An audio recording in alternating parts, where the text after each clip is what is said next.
Tapos ayun, pinakita niya sa akin yung mukha niya. Hindi ako nagpakita ng mukha ko eh.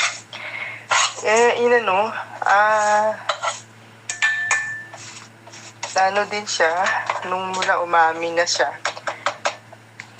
Kasi sabi ko pag hindi siya umami, bablock ko siya. Ayun, umami na siya. Pero, ayun nga lang, nakuhanan lang ako. Pero okay lang. At least nalaman ko din ang katotohanan. Sabi ko nga sa kanya, bakit niya ginagawa yun? Ano daw, sumama daw siya sa kaibigan niya.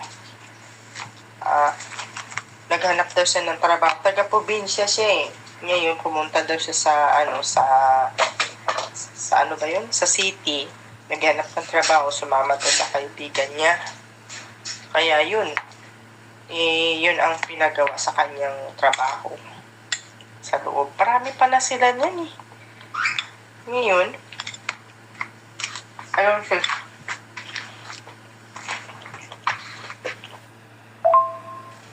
Saan kasi sa atin?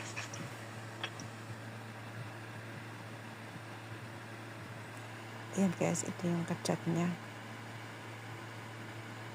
Yan, mga itim yan ha.